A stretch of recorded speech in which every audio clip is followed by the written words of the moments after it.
I want to thank the Algonquin Area Library and all of the neighboring libraries for inviting us and inviting you all to share with us as we talk a little bit about this new model, the Barack Obama Presidential Library and the Obama Presidential Center. I will focus on the library aspect, and our colleague Tchen will talk more about the center in just a moment. I just wanted to also give a special thanks to some of the Obama Presidential Library staff that are in the audience, and then also just all of you. Thank you for coming out and for sharing in this evening's program. So without further ado, I'll get started discussing the Barack Obama Presidential Library. But before we talk too much about President Obama's library, I want to talk a little bit about presidential libraries generally. And here we have a image from the opening of the George W. Bush Library when President Obama was in office, and the other living presidents were able to attend that opening. And with that to say, there are 16 presidential libraries represented in the National Archives and Records Administration system, starting with President Hoover and going all the way down to President Biden. So there are staff working to preserve the records and make available those histories and those records from those different administrations throughout the National Archives and Records Administration. And there are presidential sites that are explore the history and the administrations of other and lives of other presidents, including President Jefferson at Monticello, President Washington and Mount Vernon, and also President Lincoln in Springfield, Illinois. There are presidents that are explored all over the place, and those sites, those early presidents, those sites are not stewarded by the National Archives. So the presidential sites that are from Hoover to Biden are the ones where the official records of the administration are held by the government and held for you, the public, and we make those materials available for you to be seen. And what you can find in those records from all of those administrations are the official records, the emails, the letters, the memos, the schedules, the diaries, the legislation and the acts that are in that. So these official records, also the gifts. Every president has received gifts from the public, both the American public and internationally. So those materials and things that the president and first lady and first families receive as gifts due to them staying in office and while they're in office are held by the government, by the national records of the National Archives, and we hold those, and also we like to make those available to you as well for exploration, for exhibits, for loans, for display, as well as just for study, and to see just kind of some of the things that folks feel are appropriate to share and give to the president. And we'll talk a little bit about that in just a moment. In addition to the records and the gifts that are received while the presidents are in office, some administrations or some of our libraries hold materials from prior to the administration, and they hold records from post-administration, as well as some of the materials of people adjacent to the president and the first family. So the first lady's records, maybe some of their cabinet members may have materials that are being held in those within those libraries as well. So you can get a full understanding of how the government was run under a particular administration. That being said, all of these up until President Obama, all of these libraries, the president, after he leaves office, would form a foundation. That foundation would work with the National Archives and Records Administration to find a site, build a site, and they build those sites under particular specs to make sure that the preservation of those materials are up to code or up to a federal regulation. And then they start out to figure out how we can make sure that we make these things available. There's usually a museum as well as a library with a reading room where you can go in and you can physically engage with all of the materials from the administration. Well, President Obama, this is our homepage, by the way.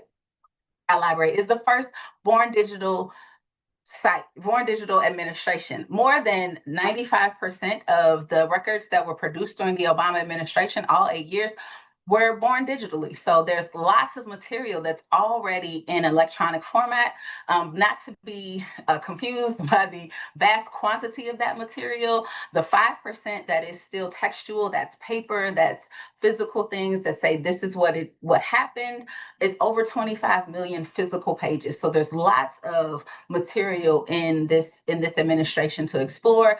There's more than 30,000 artifacts. Again, we'll talk about that in just a moment.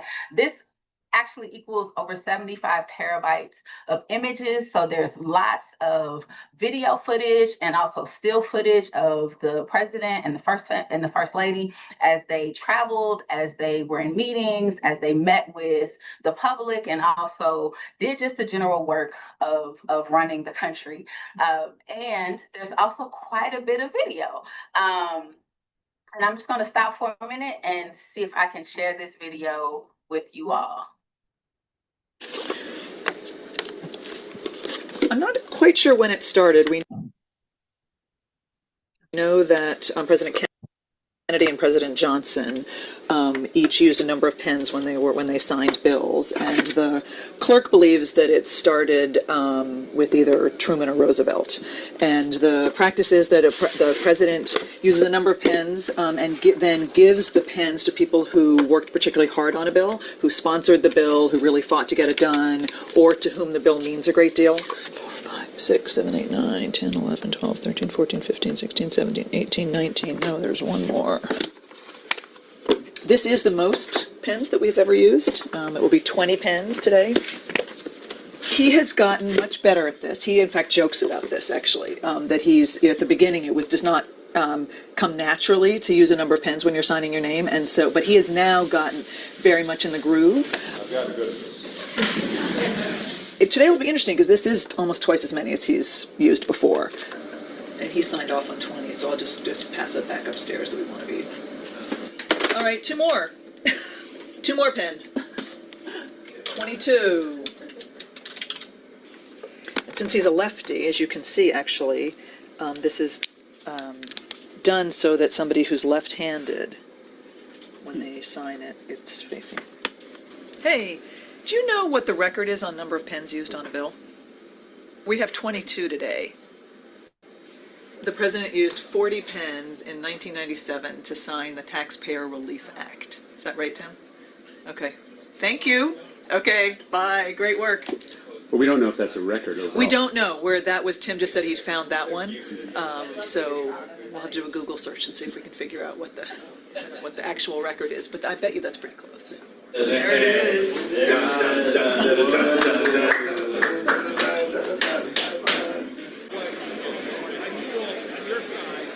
Today, after almost a century of trying, today, after over a year of debate, today, after all the votes have been tallied, health insurance reform becomes law in the United States of America.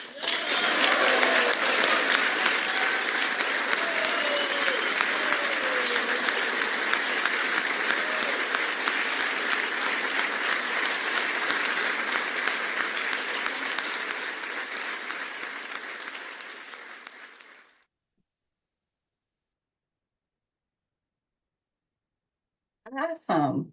So that is an example of both some of the video footage, but also some of the artifactual materials and things that are kept to make sure that we understand exactly what happened and how it happened, and also to have keepsakes and souvenirs. So we have plenty of pens from the many acts that President Obama has signed, and we actually keep a record of which pen went with which piece of legislation. So we have quite a few pens in our collection, as well as many other things, but also the video footage, so we understand exactly what was that like and what does that mean. And before I started working here, I didn't realize that when a piece of legislation is signed, it's signed with multiple pens, so that when you give those gifts away to people who are significant to that legislation, they all literally have a piece of history holding there, and also we are able to keep a piece of that history. At present, when the president leaves office for 5 years, the records are, for lack of a better term, embargoed, and they are not open for public scrutiny. In that time, we take the time to start organizing the material. We take the time, we've been digitizing material at the Obama Library over that 5 year period and since. But there's lots of work that needs to be done to make sure that we get ready so that when the public is able to request via the Freedom of Information Act materials, make those requests, we're able to make those requests. The Obama Presidential Library records became available in January of 22 by way of the Freedom of Information Act legislation. So if you're interested in go forward. No, I don't want to play the thought again. But if you're interested in requesting some material, if there are some things that you want to know, please feel free to visit our website at obamalibrary.gov and go to the digital research room where you can find, if you look here, there are finding aids because, like I said, we've been fulfilling these Freedom of Information Act requests for the last 4 years. So lots of images, videos, as well as documents and emails and other things have already been made available to the public, and you can find them and explore those finding aids through the digital research room. You also have a button here to submit a FOIA request. If something that you're looking for is not available, please feel free to submit a FOIA request. Also understand that there's a couple of things I want you to understand about the Freedom of Information Act request. We want you to be as specific as possible, creating dates and timelines and things so you can get the specific information you have. As I mentioned earlier, there's millions upon millions of pages of material, and we go through all of it to make sure that we fulfill the request and get you all the information that we can. Also, you should know there is some information that is classified. There are lots of classified documents that we cannot release to the public for security reasons and a variety of other reasons. So those things, we will let you know if something is not available because it breaches some sort of classification or some sort of privacy restriction. So please feel free to reach out. And if you have questions, reach out to us at the obamalibrary.gov. We have the email address and whatnot, and you can reach us there. We are connected through the National Archives and Research Administration catalog. So our records, along with many other records, military records, other presidential libraries and administrations, we have information through the NAR catalog, but specifically about President Obama, you can come to us. Then I want to talk a little bit about the about the artifacts. Like I said, there's over 30,000 artifacts. One of the largest items that we have in that collection is over 12 feet tall and like 5 feet wide. It was a Christmas decoration of one of the Obama's dogs, Bo, and then there's also many dogs of Bo and also Sunny. There's Mrs. Obama's dresses, there's jewelry, there's books, there's jerseys and other things. Quite a few of these materials will be on display at the Obama Presidential Center that will be opening next week. And again, if you have any questions about any of the items that we have in our collection, please feel free to reach out to us, obamalibrary.gov, archives.gov, or if you have information about the Freedom of Information Act, please reach out to us. But by way of the understanding that there are lots of artifacts and things that will be on display with our partners in presidential history and legacy, the Obama Foundation, I want to introduce our colleague, Tchen, who is Executive Vice President of Programming and a great partner in making sure that we are keeping the legacy, holding it for you all to explore the administration. Oh, thank you, Kenvi. And thank you to the Algonquin Area Public Library for organizing this. I'm Tina Tchen. As Kenvi said, I'm the Executive Vice President for Programs here at the Obama Foundation. I also did all 8 years at the Obama White House, serving first as the Director of the Office of Public Engagement, the Outreach Office for the President, then 6 years as Mrs. Obama's Chief of Staff, and all 8 years as running the White House Council on Women and Girls. I have to say, Kenvi, I loved that you said, showed that video because I was there. I think I was the person on the other end of the phone to Lisa Brown, our cabinet secretary, saying we actually need more pens and I do remember he was pretty annoyed when he had to sign because he kept saying, I have a really short name. You really want me to use 22 pens to do that? And that's because there were so many people involved in the passage of the ACA. So there were many legislators involved, like Speaker Pelosi. I don't recall that I think we gave one to Senator Kennedy's family because he had passed during the fight to pass the ACA. But lots of other folks who were involved, and including the young man you see next to him, who was a young man who his mother had died because she did not have health insurance during the course of the fight for that. And his grandmother brought him for the bill signing. And I recall he did not come in a suit and tie. My team in the public engagement team ran to Macy's, which is a couple of blocks from the White House, to buy him that lovely, outfit that he had on. So there's sort of some of the things that happen behind the scenes, at the White House, and is the material that's preserved. I think, as Kenvi said, but it bears repeating because it's a little confusing. We are a new model for how to do presidential centers and libraries. As can be noted, the other, although some of them are changing, but the original before us way that presidential libraries were organized were that the president would raise the funds to build the library and endow the operations of it, and then turn the library and the keys over to the National Archives so that, the historical material could be stored there. For example, if you've ever been to the Lyndon May Johnson's library, the middle floors in that 7 or 8-story building are actually not open to the public because that's where the paper is stored. And that was President Obama's insight was, well, we don't actually have that much paper because of the native digital nature of our presidency. And so the idea was to let the archives hang on to all of the records and the artifacts. And we would separately create our own Obama Foundation. President Bush has his own foundation that does programming.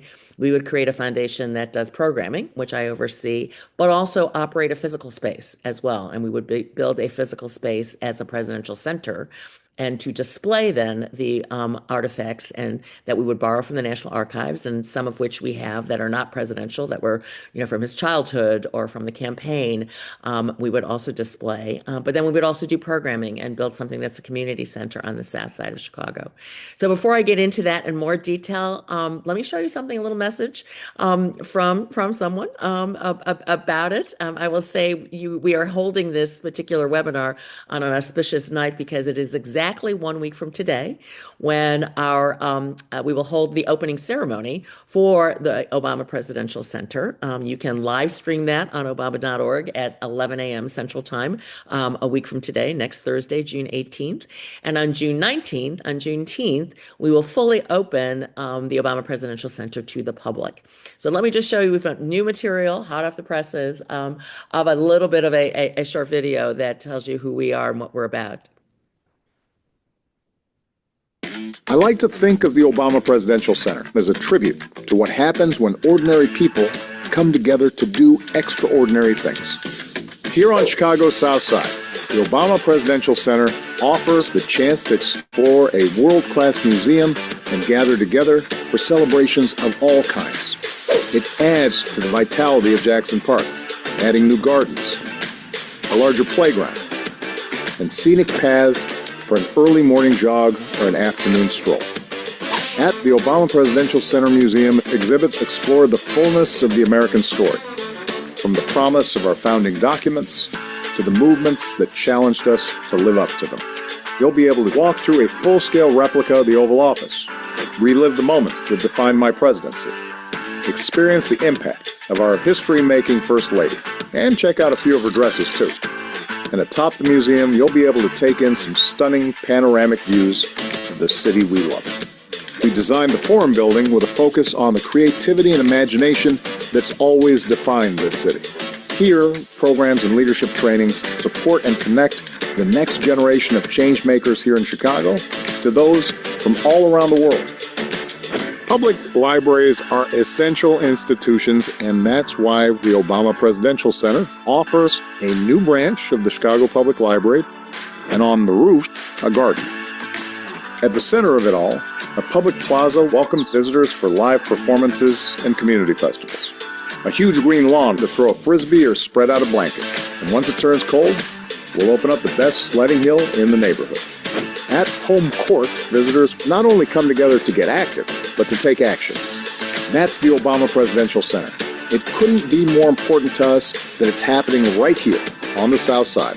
This is the place Michelle was born and raised. It's where I got a start as a community organizer. It's where we bought our first house, built our family, and took the first steps on a journey that's still taking shape today. It's the place we found our purpose. Now we hope to give something back.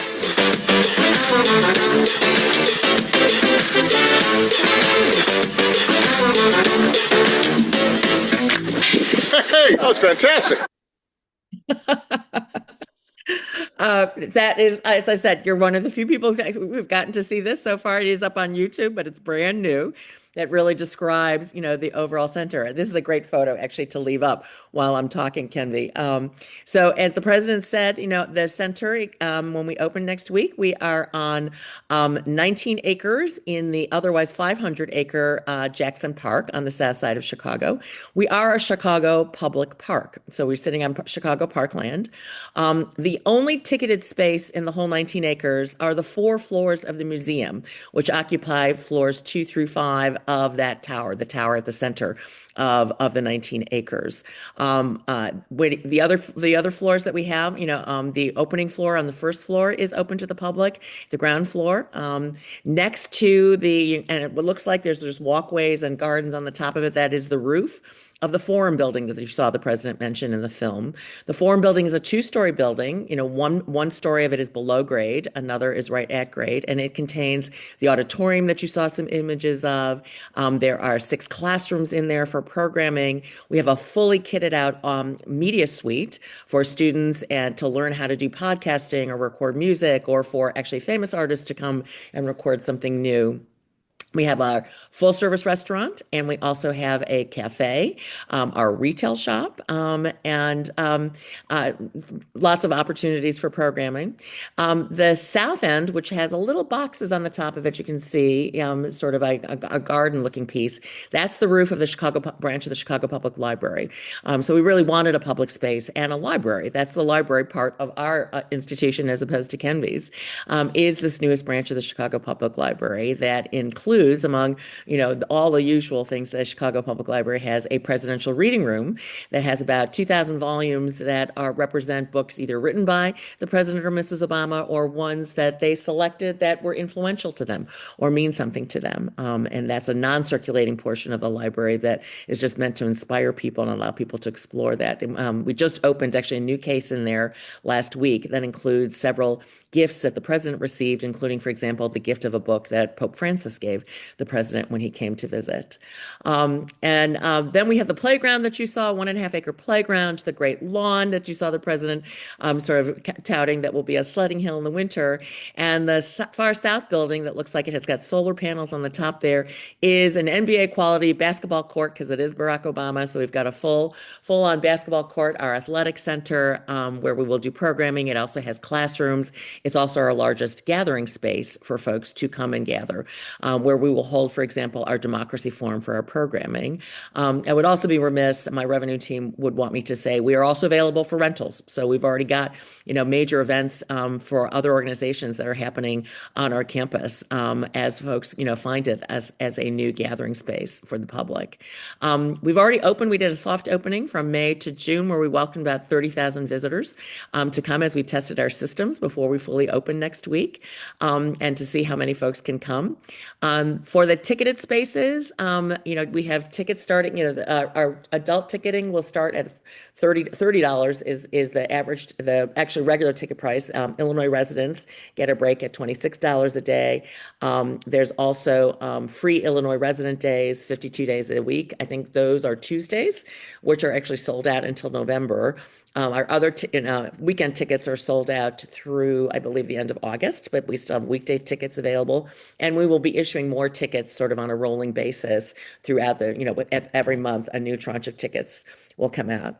We also will be offering some tours. So if you want to pay a little bit extra, There's a campus experience tour that you can reserve. And then we will also have free spotlight tours that will pop up across various parts of the campus at different times.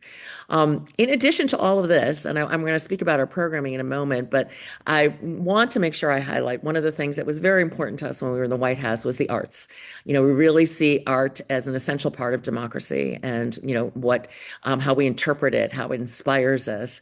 And the President and the First Lady have all, former First Lady Mrs. Obama were always, real patrons of the arts and wanted to see its importance and wanted to bring public art again here to the South Side of Chicago.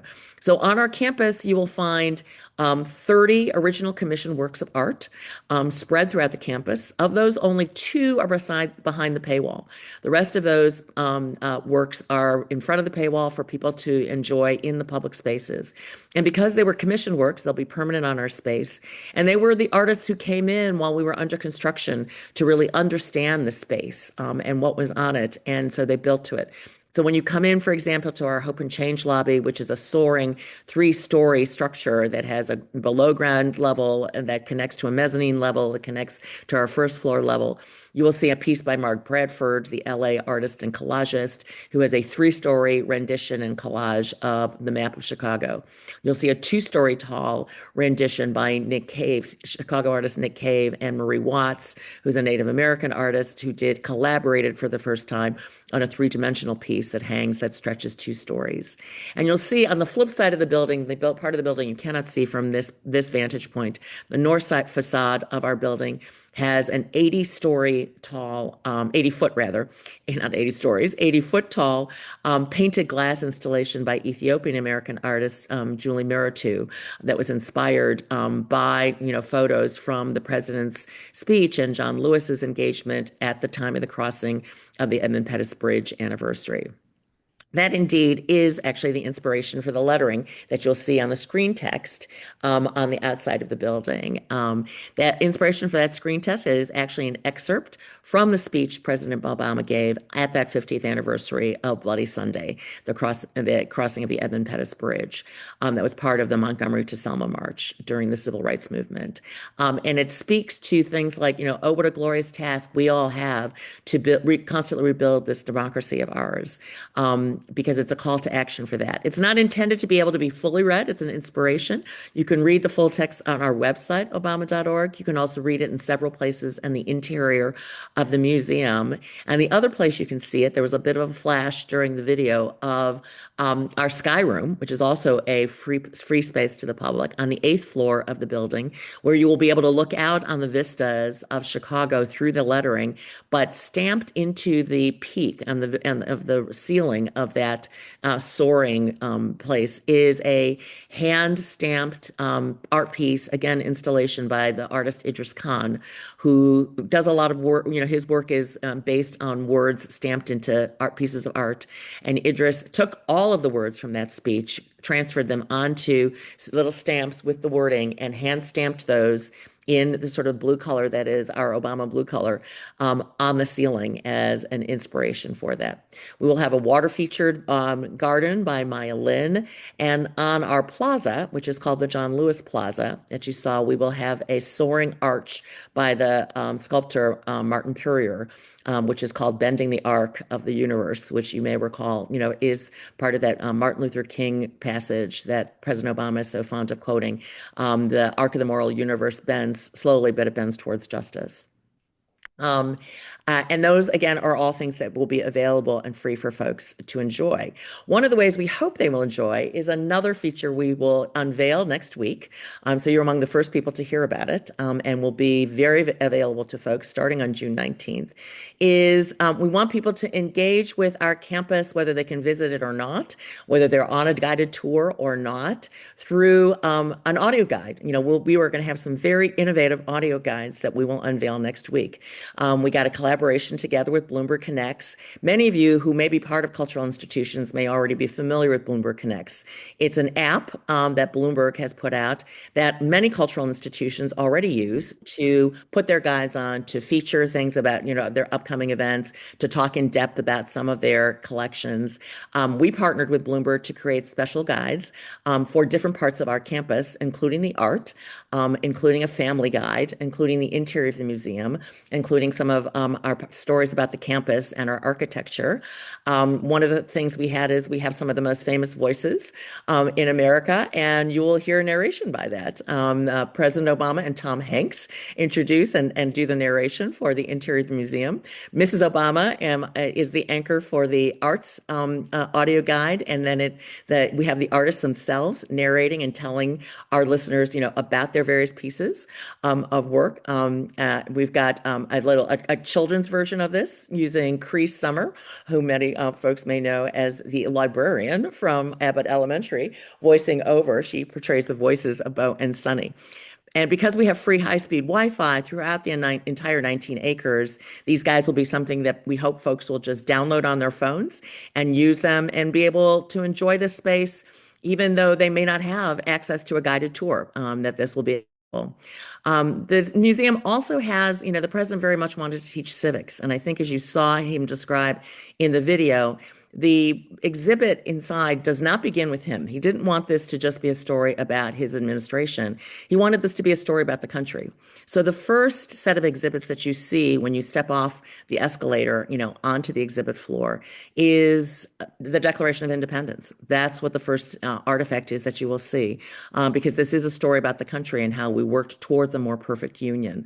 It then goes through the various movements and struggles that the country has had and our contradictions with Native Americans, the Civil War, the Civil Rights Movement. It then goes into a version, a story about the movements that led up to shaping the president's and Mrs. Obama's experiences. So the Chicano movement, the women's movement, the LGBTQ movement. And then you get to the story of the Obamas. But even as you go through the story of our administration, for example, the Affordable Care Act, or stories about protecting and defending the country. We really tell those stories not only through the people who were in the administration, but also through average Americans. We tell the story of people who struggled during the economic recovery and their inspiration for some of the policies that we worked on. We talk about the cancer survivor Natoma Canfield, who I often think of, who died during the struggle for the ACA, but really talked about what that meant, to have cancer and not have healthcare coverage. The Sandy Hook families. So because the message we want people to take home is really, democracy is only exists through the actions of individual citizens. And then we have special interactive exhibits spread throughout the 4 floors of the museum, where we want people to learn about other change makers and what they're doing. And for that, we draw inspiration from the programs that we've been running for the last decade at the Obama Foundation. We have global leadership training programs in the United States, in Africa, Asia Pacific, and Europe. We have opportunity programs for young men and boys of color through My Brother's Keeper. And Mrs. Obama's program, the Girls Opportunity Alliance, has been working to help support adolescent girls' education globally and right here in Chicago. And so we take change makers and average folks who are doing work, and we tell their stories throughout the museum as well, because we want our visitors to leave with that inspiration. That's what we want to take with them. I spoke to a young 7-year-old visitor during our soft opening who was doing a book report on her visit. And one of the questions she had to answer was, what is the message that you took away from your visit to the Obama Presidential Center? And the 7-year-old said to me, well, the lesson she learned was that Barack Obama wants us to participate, which was, okay, we got it. We did it. The 7-year-old got the message and the answer for what we will do. I hope that you will see when you come to visit or you learn more about us that we will be doing programming on our campus as well, not just our global programs. We will have speakers in the forum and musical performances. We're going to have, we are partnering with After School Matters, the leading after-school programming organization here in Chicago, to do after-school programming for the kids in our neighborhood. We're partnering with Urban Growers Collective, which does urban agriculture, to do programming for at the Fruit and Vegetable Garden to teach folks about gardening and about native plants. We've got a water walkway, so we've got a West Side organization called Peace Walkers 773 that will be hosting senior walking programs starting later on in the summer. And we'll be doing fun things like movies on the plaza and musical performances.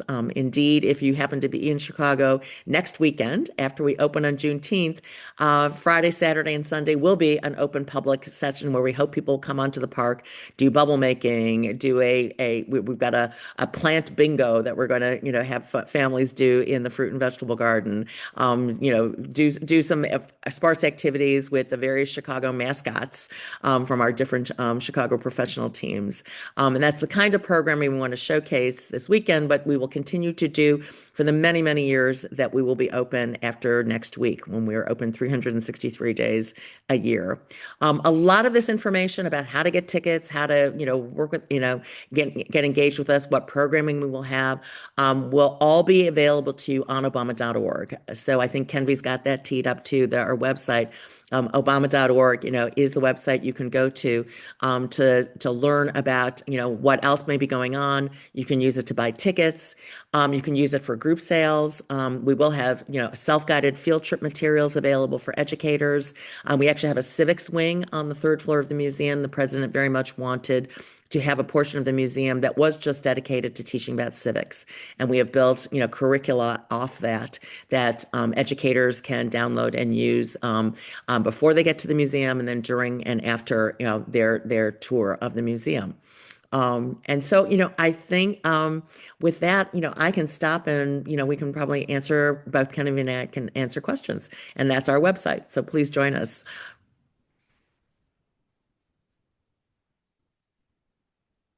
Wow. Thank you so much, Tina and Kenvi. We have many, many questions from people at home. And I'm going to start with you, Kenvi, because the first few questions are about the library, if that's okay. Somebody is asking, can someone contribute to be a donor to the library now? Absolutely. Yes. You can, on our website, obamalibrary.gov, there is a space, you go to About Us, there's a space where you can donate. There's a button to donate to specifically to the efforts of preserving the records of the Obama Library. I'm sure also the Obama Foundation has has an option to donate to the efforts that are happening on the south side of Chicago. We work together a great deal on preserving the records and digitizing the records, and the Obama Foundation has been our primary funder for digitizing the records, along with, as you know, the government, as we are a government agency, part of a government agency, but we also rely on the contributions and efforts of you all. So if you are inclined to help support us in our efforts, we would love to have it. You can find that information on our website. And I would say we also are, taking donations. The operations now for this 19-acre campus, it's quite large. Plus our programs, and we have founding membership program as well, and you can find that on our Obama.org website. Okay. Since 95% of the records are digitized, is there backup protection against them being erased?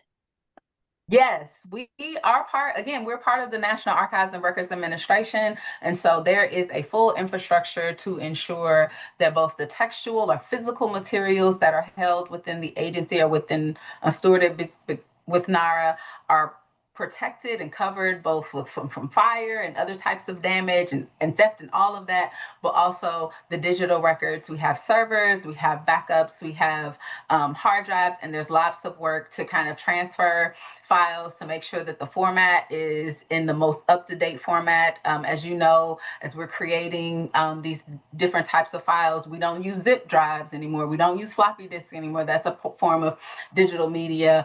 Also, even, like the JPEG and those types of things, we make sure that we keep those things up to date. And we do have a full infrastructure and a full kind of support through our agency to make sure that we have as little loss or no loss, degradation or otherwise.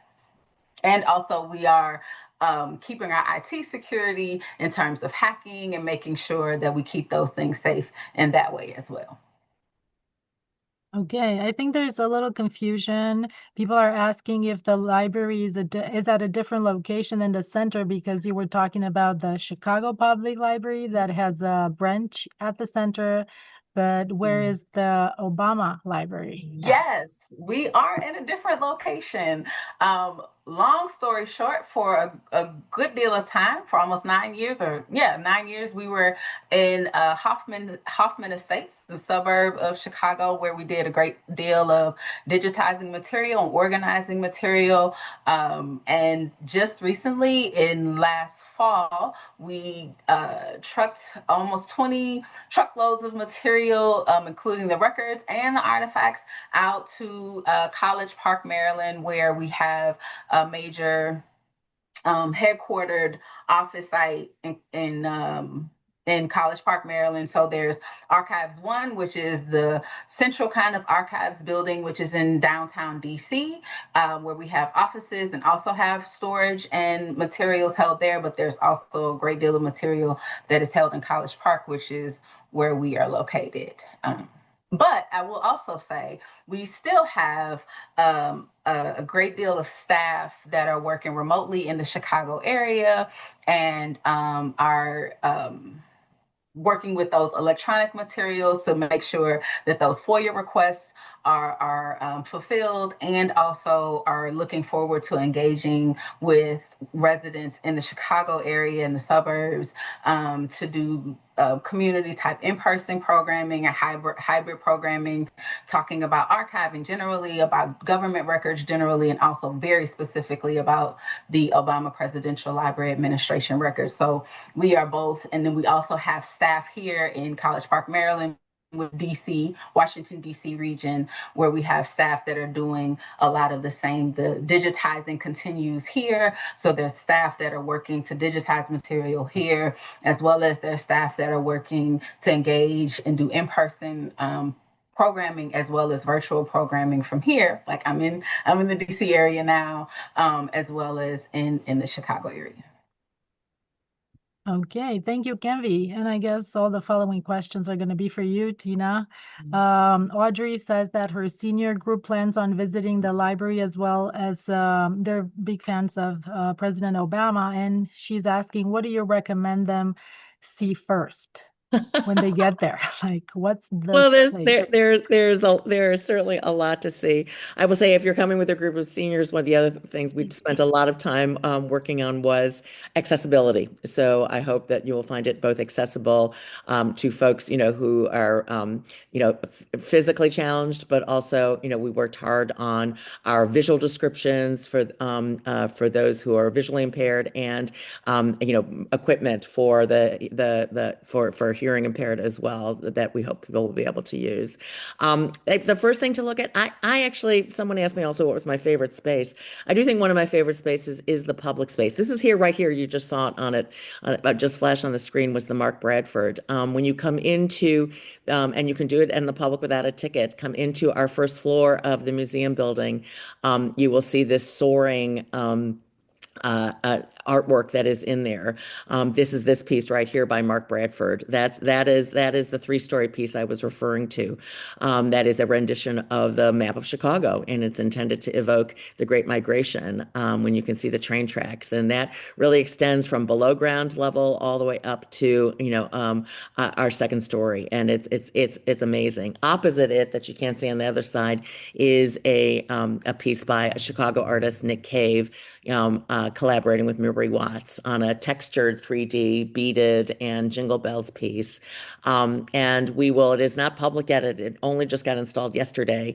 We will unveil it next week. Will be the first portrait done together of the President and Mrs. Obama together. And that lobby now for me has just become an amazing, just soaring, inspirational place. I will tell you one special artifact that we just received and will only be there for 3 months is we just received last week the Lincoln Bible from the Library of Congress.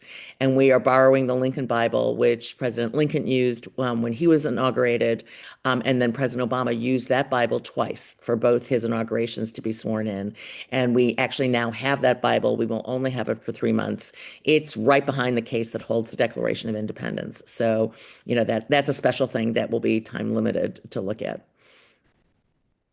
Okay, we have some practical questions here about parking and public transportation. Yeah. No, I'm glad folks asked. So we have a parking garage. It's not quite open yet. It will be open on Juneteenth. About 420 spaces, I think, parking lot. There is paid parking, and I think it's $26, but I can't actually remember the specific price of parking. I will say the number 6 Jeffrey bus stops right in front, and the Chicago Transit Authority just added a brand new bus that will run an express. They will run an express bus from downtown called the number 10. The number 10 express bus is going to run down Michigan Avenue from downtown directly to the Museum of Science and Industry, which is just to our north, and will stop right in front of ours.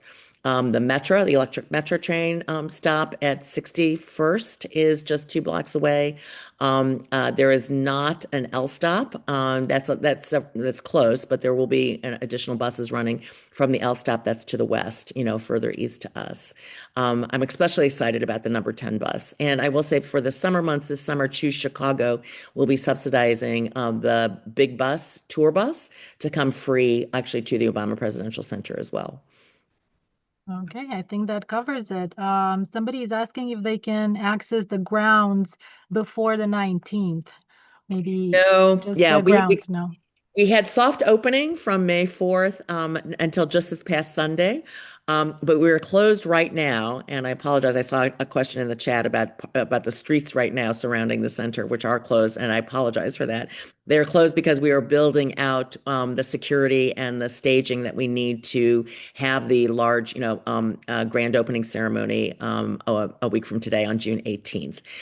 As soon as that is over, during overnight from the 18th to the 19th, the security fencing will come down. I hope we'll be able to reopen the streets for the 19th, when things will sort of be a little more back to normal with public access. There will be no fencing surrounding the grounds when we are fully opened. You'll be able to walk right off the sidewalk and right into our plaza and our buildings. So unfortunately, that won't happen until June 19th. Okay. Is President Obama's birth certificate on site? No, his birth certificate itself is not, but you can see artifacts from his time, his childhood in Hawaii. One of the things I will say my 2.5-year-old granddaughter enjoyed is we actually have the plaster cast molding that he did in preschool, so kids do, where they did a handprint, in plaster. This one was actually encased in sort of blue, and we did a replica. So one of the things our museum team did that's so much fun is create tactile replications in various places of some of our artifacts. So we have a tactile replica of that handprint, which I will confess my 2.5-year-old granddaughter loved putting her hand inside of young Barry Obama's hand.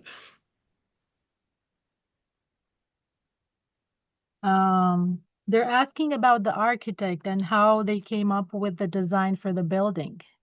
Oh, yes. Our architects were Todd Williams and Billy Tchen. If you know the University of Chicago, they were the architects behind the Logan Center, which was built several years ago on the campus of the University of Chicago. In New York, they did a wing of Lincoln Center, the new entryway at Lincoln Center. And they were really chosen in part because of the architects who made a pitch. They were the ones who imagined a campus. Who really thought not just about one building, but what could a campus look like and what could an integration with the parkland around us. It was very intentional to really have as much park space as possible. 40% of our interior space is actually below grade to maximize the amount of park space that we use. And the windows, as you can see here on the screen, are really looking out to really engage with the exterior around us. The shape of the building, and I can't do it by myself, but if Kenvi and I were together, if you put another pair of hands shaped the way like my hands are and put them together, that is the inspiration for the shape of the building. So you can see sort of the knuckles of the hand come in with a different irregular shaping. And the message that is, it's a shape that you cannot make by yourself, but you need two people to cooperate to make that shape. There's been some talk about how we don't have any windows. And in fact, those of you who are in the museum curation space know that actually sunlight is not the best for artifacts. And so that, you really don't want natural sunlight in those museum spaces. And we are on a flight path for birds. So we were very conscious of what would happen with the flight paths for the birds on the places where we do have windows. like in the sport or athletic center.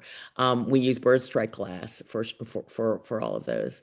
We've also done several other sustainability things on the campus. We dropped a cistern underneath the women's garden to the north on the other north side of the tower to catch all our rainwater so that all our gray water is recaptured rainwater. And we dropped geothermal pools at the south end so that all of our HVAC is coming from geothermal power.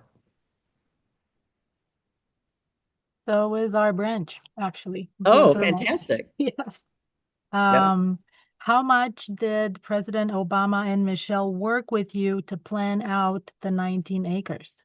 Oh, they were very involved. They're involved, very involved. We learned some things. I've known them for a long time, and I learned some new things about my boss. And it turns out he's a frustrated architect because he got very deep into the design work with the architects. And there are several features, including, if you see the building, there's a little slanted cutout on one wall, and that actually was him. He sort of said, "This wall is too straight. I think we need another side of the building that looks like this, so that no four sides of the building are either straight or the same." So it was quite a challenging building to build. And he's actually a frustrated interior designer because he got very into the selection of a lot of the finishes. The seats in the auditorium, he helped select the kind of furniture. There is bronze. The entire building is all of our doors are bronze doors, and all of the edging on the staircases and elsewhere are edged in bronze. Again, a selection that he made. So it's really an investment in a rich, beautiful public space that's quite unlike a lot of other public buildings. Um, as the center is 19 acres, will there be any sort of on-site transportation to help seniors get around, like golf carts? We will have golf carts. Good question. We will have golf carts, and we also learned during soft opening that we have to invest in more wheelchairs. We have a fleet of wheelchairs. We think we need more. So these are the things you learn during soft opening. But yes, yes, yes, we will have those. Will the entire Obama family and some former presidents attend the grand opening? Yes, they will. And I'll repeat, we are really excited about it. It'll be a ceremony not like others because I don't think there'll be a lot of speeches, but there'll be a lot of other fun things going on. And please join us on the live stream next Thursday at 11 a.m. I will tell you all that it's quite astonishing for me as somebody who's been working on this, since like 2015, to be able to say next Thursday as our opening. Oh, I guess you could share that with us. So when I send out the recording of this, I will also share the link to the live streaming for the Absolutely. opening. That We would be can do that. great. And, Oh, and I think you can yeah. just find it on obama.org, but we can Oh, absolutely. okay. I will Yeah. find it then. Um, Somebody has already been outside of the area and they're very excited. As well, will the infamous Tchen suit be among the artifacts on display? I'm laughing because that question has come up a lot as the press have been in to cover it. And as it turns out, the president gave away the tan suit. And when he was cleaning out his closet, it didn't go to Kenvi because he purchased it. He purchased it himself. It wasn't like a dress, one of her ball gowns that was gifted to the United States. He bought it himself, and so he gave it away, cleaning out his closet. And somebody says that they have Obama campaign artifacts like t-shirts, buttons, bumper stickers in very good shape. Could you use them? We might. We might. I think after we get through grand opening, our curatorial staff will start, we did a little bit of that, but at the very beginning where we had meetings and we, solicited contributions from folks of the campaign memorabilia that we have. And many of those went into the exhibits you will see. So our exhibit about the campaign has a whole, wall covered in buttons from different places. It has another wall and display case that has memorabilia from various campaign offices. It has a bathing suit set that somebody made that says, Obama Okay. Biden. It has a bejeweled, tennis shoe in that.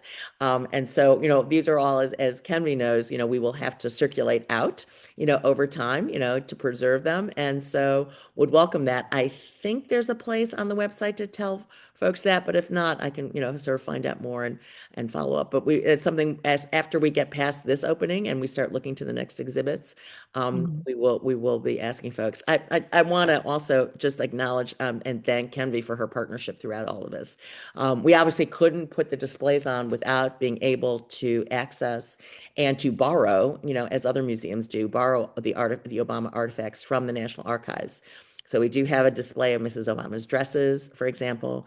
We have some displays of the president's handwritten speech, his notes on his key speeches. We have sort of I think one of the signature pages on the Affordable Care Act.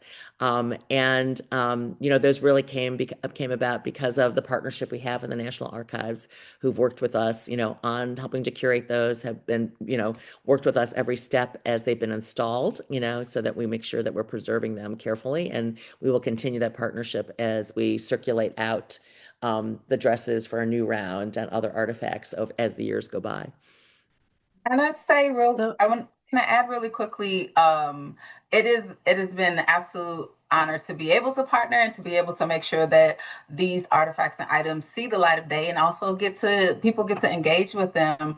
But I wanted to also say, both for the Obama Foundation as well as for the Obama Library with the government, is that we both take donations of various types, but I would urge you to reach out to one or both of the organizations to make sure that the materials that you are interested in donating are going to somewhere where they can be utilized.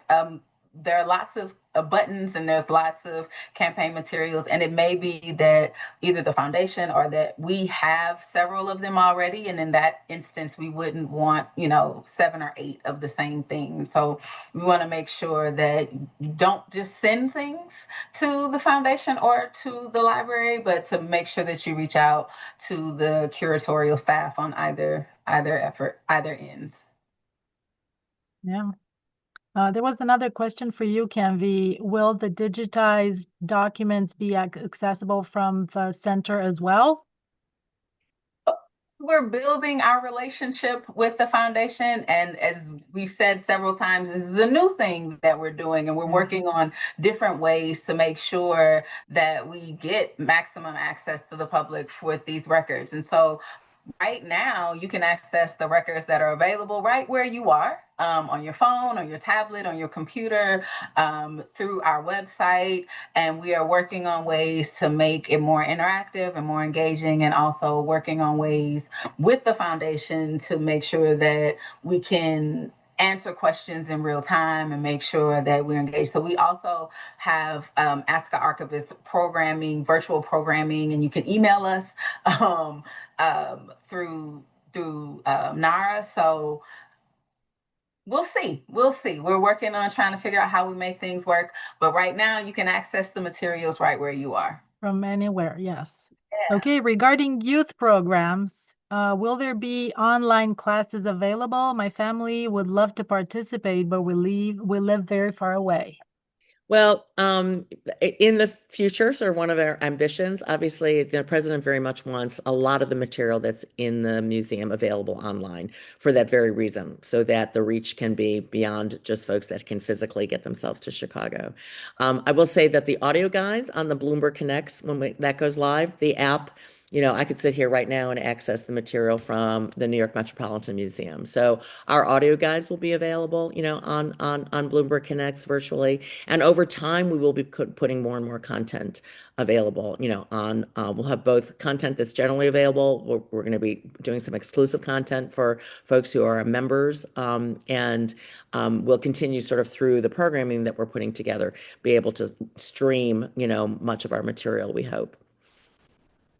Okay, somebody is asking, how will the revenue that the center generates be used? It'll be used to keep the center going. So with 19 acres and, Forge employees, we do not take any government money. So other than sitting on Chicago Park District land, there is no other government funding that goes into funding the operations of the Obama Foundation. So for both the programs that we operate globally and on campus, and operating costs of managing the 19 acres, that's where sort of the revenue goes from our ticketing and the rental revenue, and the parking actually only funds a fraction of our overall costs. So we are, in active fundraising, and will announce an endowment campaign in the coming months. What is the website for the foundation? Somebody's asking. Obama.org. So That's it. Obama.org, please join us there. Easy. Yes. Will there be his first BlackBerry? I think so. We have a BlackBerry, right, Kenvi? I think we borrowed that. Yeah. I think the BlackBerry is actually in the replica of the Oval. So we have a full scale Oval Office replica. And inside, if you pull open the desk drawer, when you come to visit us, and we allow anybody to come in and take a photo sitting behind the Resolute desk, you can open the desk drawer, and encased in the desk drawer, you will see a replica of the letter that President Bush left for President Obama, on Inauguration Day, January 2009, and a BlackBerry. So. Okay. Do you have any more time? We've taken a lot of your time. There are Yeah, still a couple more dozens of questions. a Sure. couple more questions. So are both the foundation and the center 501c3 organizations? Yes, for us, the Obama Foundation, the center is just a part of the foundation. So we have one 501c3 organization, which is the Obama Foundation. Okay, now we have a lot of questions about the pens. For those that were gifted a pen at the signing, were they also presented the pen case? Yes, because I Yes. actually have a couple of those. So yes, I Yeah. have. I have the And pen from the and signing of the executive order creating the Council of Women and Girls, which is something I put oh, together. and do they have any special inscriptions on them? It's his signature. So his Oh, signature is on the pens, and his signature and the presidential seal are on the case. okay. Somebody is asking about security. How is security So on we have a site? very robust security team. We are very fortunate that our head of security is the former first deputy of the Chicago Police Department, and is the guy who put together all the security for the NATO summit when it was held, when we were in the presidency. So Bill Bradley is well versed in the security needs, and we have a great relationship with the Chicago Police Department. Our head of operations, the head of the OPC, is the former chief operating officer for the city of Chicago. And so we have, obviously a robust set of cameras throughout. We also have heat imaging so that we can tell when there's, a growing congregation of folks that we may need to have folks go over.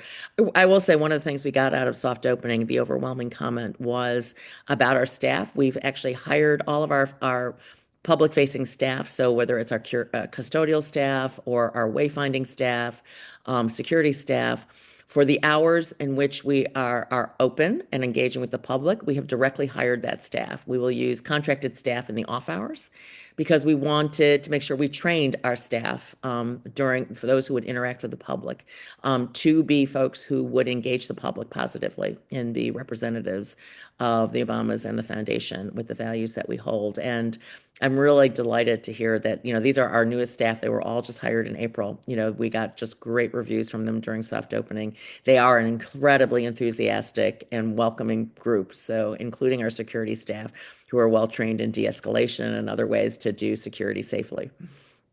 Well, that is good to hear.